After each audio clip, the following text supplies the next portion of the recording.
Good morning everyone. जैसा कल हमने अपना टॉपिक स्टार्ट किया था पॉलिनोमियल्स, तो today we will continue our topic polynomials. कल आप लोगों को बताया था पॉलिनोमियल्स क्या होता है। These are the algebraic expressions जहाँ पे सिर्फ एक कंडीशन है कि जो पावर है वो क्या होनी चाहिए, एक होल नंबर। ठीक है, तो अब हम अपनी एक्सरसाइज कंटिन्यू करते हैं। It is exercise 2.1। First question है which of the following expressions are polynomial in one variable and which are not। यहाँ पे आपके पास कुछ expressions given है, आपको बताना है कि इनमें से सबसे पहले आप ये जज करेंगे कि इनमें से कौन सा expression polynomial है या नहीं है। ठीक, और अगर वो polynomial है तो क्या वो polynomial in one variable है या फिर polynomial in two variable है या फिर three variables। ठीक, तो देखिए अब पॉलिनोमियल्स जज करने के लिए सबसे पहली कंडीशन और जो मेन कंडीशन है वो एक ही है कि जो पावर है वो कैसी होनी चाहिए, होल नंबर, मतलब कि starting with 0 0 1 2 3 power should not be in minus sign और इन फ्रैक्शन। ठीक है, तो अब देखिए जैसे फर्स्ट पार्ट 4x² - 3x + 7, यहाँ पे हमें दिख रहा है पावर कितनी है 2, यहाँ पावर कितनी है 1, तो जो पावर है वो क्या है, होल नंबर है। हम कह सकते हैं yes this is a polynomial. ठीक, अब बात करते हैं कि नंबर ऑफ वेरिएबल्स कितने हैं। तो आपको दिख रहा है यहाँ पे एक ही अल्फाबेट यूज हो रहा है, दैट इज x। तो yes this is a polynomial in one variable. Clear हुआ। ठीक, now moving to second part y² + √2। आप पावर देखेंगे सिर्फ वेरिएबल्स की, हमें कांस्टेंट से कोई मतलब नहीं है। ठीक है, तो वेरिएबल यहाँ पे क्या है y की पावर कितनी है 2 is a whole number, तो y² + √2 is also a polynomial। yes it is a polynomial। ये क्लियर हुआ। हमने इसको पॉलिनोमियल क्यों कहा, क्योंकि √2 से हमें कोई मतलब नहीं है, हमें कहाँ देखना है, सिर्फ हमारे वेरिएबल्स की पावर। वेरिएबल की पावर जो है वो क्या होनी चाहिए, एक होल नंबर। होल नंबर है तो ये क्या हो गया, पॉलिनोमियल। अब बात आती है is it A polynomial in one variable. तो आप चेक करिए यहाँ पे सिर्फ एक ही अल्फाबेट यूज हो रहा है, दैट इज y। तो yes it is a polynomial in one variable। ठीक, now third 3√t + t√2।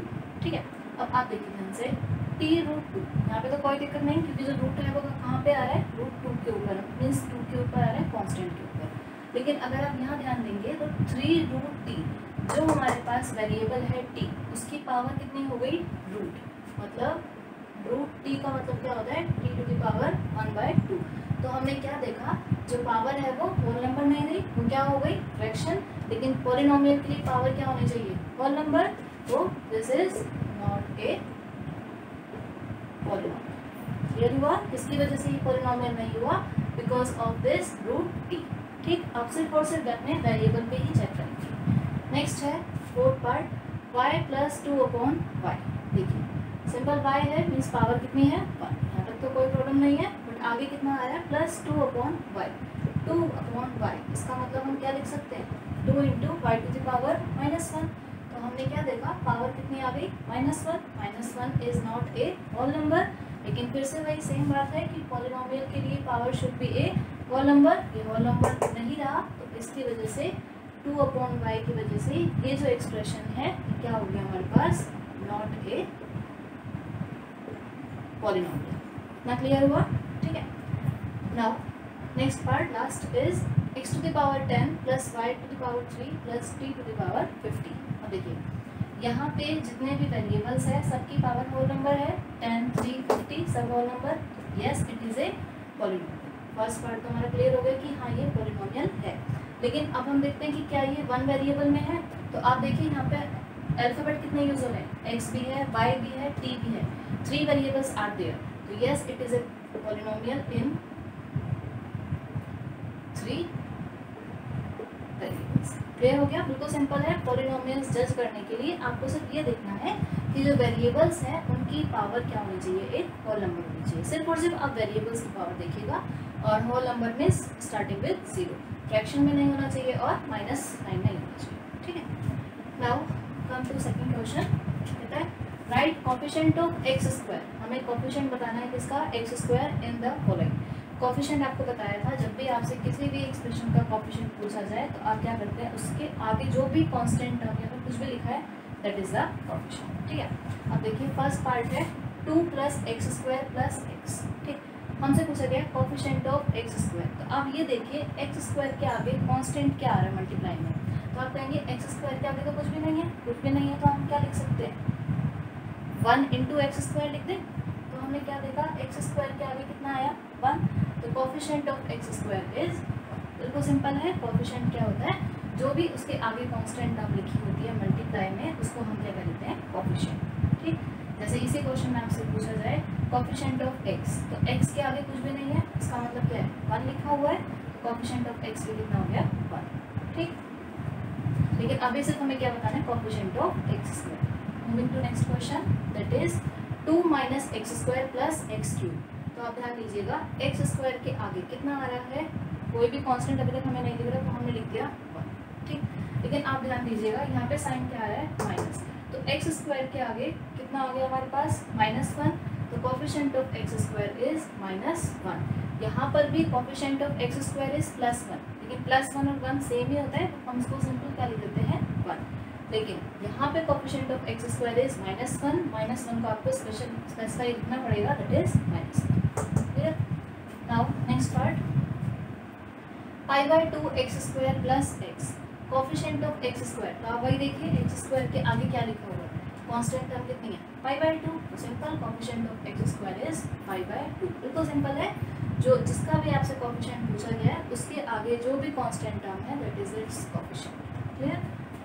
Now next question, √2x - 1, इसमें आपको बताना है कोफिशिएंट ऑफ एक्स स्क्वायर। तो अब आप ध्यान से देखेंगे तो कहेंगे यहाँ पे एक्स स्क्वायर तो है ही नहीं, एक्स स्क्वायर नहीं है, इसका मतलब उसका कोफिशिएंट कितना हो गया 0। सिंपल। अगर इस क्वेश्चन में आपसे पूछें कोफिशिएंट ऑफ एक्स, एक्स का कोफिशिएंट क्या होगा जो एक्स के आगे लिखा हुआ है, एक्स के आगे क्या लिखा हुआ है √2, तो coefficient of x is √2 and coefficient of x square is 0, because यहाँ पे एक्स स्क्वायर कोई भी टर्म नहीं। क्लियर हो गया? Now next question, give one example of binomial of degree 35 and a monomial of degree 100।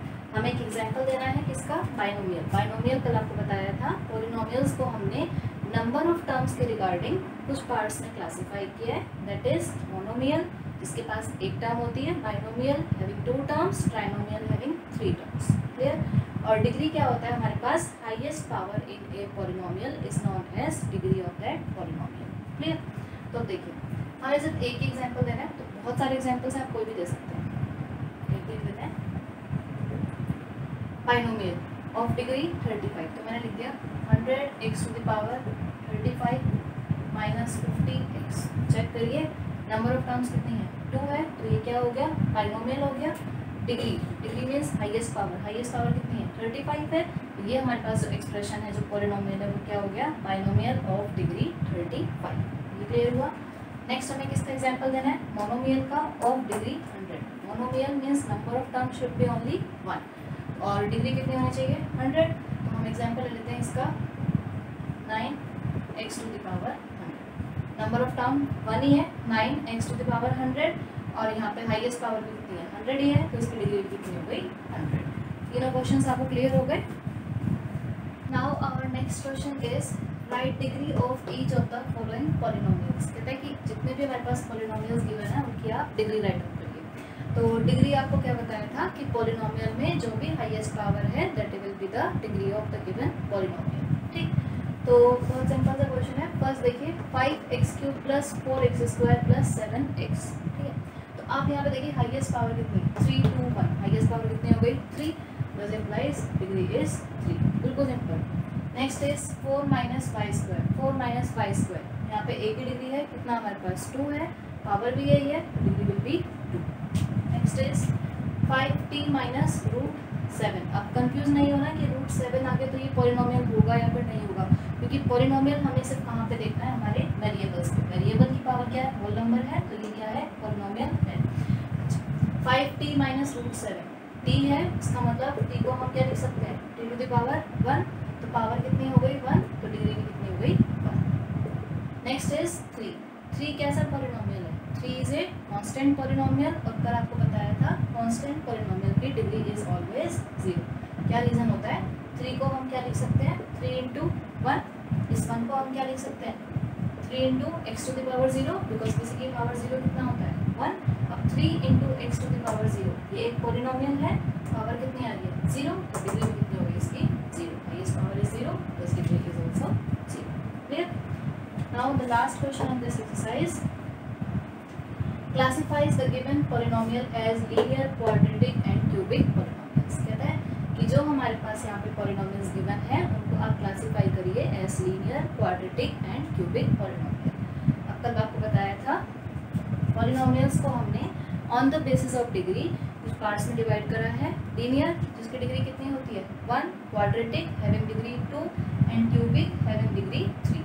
तो अब आते हैं अपने, तो अल्टीमेटली हमें क्या करना है, पहले इनकी डिग्री फाइंड आउट करनी है. अगर डिग्री 1 है तो कैसा हो जाएगा लीनियर, डिग्री 2 है तो क्वाड्रेटिक, डिग्री 3 है तो cubic.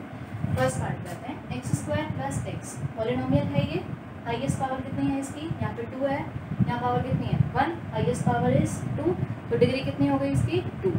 Polynomial having degree 2 is known as quadratic polynomial. Next is x minus X cube. सिर्फ और सिर्फ डिग्री पे ध्यान देना है. यहाँ पे कितना है x टू द पावर 1 और यहाँ पे कितना है x to the power 3. Highest power is 3, तो डिग्री कितनी हो गई इसकी 3. जिसकी डिग्री 3 होती है उस पॉलिनोमियल को हम क्या कर देते हैं cubic polynomial. Quite simple. Next is y plus Y square plus 4 polynomial है ये. इन वन वेरिएबल है, वेरिएबल कौन है इसके अंदर y. ठीक, अब यहाँ पे आप ध्यान दीजिए y टू द पावर 1 और y to the power 2. Highest power is 2, degree कितनी हो गई इसकी 2 हो गई. And the polynomial having degree 2 is known as quadratic polynomial. Clear? Next is 1 plus X. 1 तो कांस्टेंट है, x के ऊपर पावर कितनी है 1, तो इसकी डिग्री कितनी हो गई हमारे पास 1. अगर जिसकी डिग्री 1 है तो उस पॉलिनोमियल को हम क्या कर देते हैं linear polynomial. Next part 3t. 3t कैसा है ये मोनोमियल है क्योंकि एक ही टर्म है 3t, और t को हम क्या लिख सकते हैं t to the power 1. Power 1 है, इसका मतलब ये जो पॉलिनोमियल है ये भी कैसा हो गया हमारे पास लीनियर, क्योंकि पावर 1 और एक ही टर्म है तो डिग्री भी कितनी हो गई 1. Having degree 1 is known as linear polynomial. Next is R square. ये भी किसका एग्जाम्पल है, मोनोमियल है ये और एक ही टर्म है इसके अंदर और उसकी पावर कितनी है 2. पावर 2 है, डिग्री भी 2 हो गई, तो ये भी कैसा हो गया हमारे पास quadratic polynomial. Last is 7x cube. 7x cube में एक ही टर्म आ रही है तो ये क्या हो गया मोनोमियल हो गया, और एक वेरिएबल क्या है इसके अंदर x और इसकी पावर कितनी है 3. एक ही टर्म है, पावर 3 है, इसका मतलब इस पॉलिनोमियल की डिग्री भी कितनी हो गई 3. And the polynomial having degree 3 is known as cubic polynomial. I hope आपको ये सब चीज़ क्लियर हो गई होंगी कि पॉलिनोमियल्स क्या होते हैं, जिनकी ऐसे अलजेब्रिक एक्सप्रेशंस, जिनकी पावर कैसी होती है हमारे पास, डिग्री जो है वो क्या होनी चाहिए होल नंबर. पावर जितनी भी है वो सब क्या होनी चाहिए होल नंबर. ठीक, फिर पॉलिनोमियल्स को हमने क्लासीफाई किया है as monomial, binomial and trinomial on the basis of terms. Terms कैसे आप डिफरेंशिएट करेंगे, जैसे हम एग्जाम्पल लेते हैं ये 5x cube plus 4x square plus 7x. तो आप ये देखेंगे कि जो प्लस और माइनस साइन है उनको छोड़ के कितनी टर्म्स आ रही है 5x cube first term, 4x square second term, third term है 7x. ठीक है, टर्म्स ऐसे आइडेंटिफाई करेंगे. तो अगर एक टर्म हो गई तो उसको क्या बोलेंगे मोनोमियल, 2 टर्म्स होंगी तो बाइनोमियल, 3 टर्म्स होंगी तो ट्राइनोमियल. क्लियर? उसके बाद आता है डिग्री. डिग्री क्या है, पूरे पॉलिनोमियल में आप देखिए हाईएस्ट पावर क्या है वो क्या हो जाएगी उसकी डिग्री, और डिग्री के बेसिस पे हमने पॉलिनोमियल को फर्दर क्लासीफाई किया as linear having degree 1, quadratic having degree 2, cubic and having degree 3. इसके बाद एक और आपको बताया था that is biquadratic having degree 4. इतना ही था.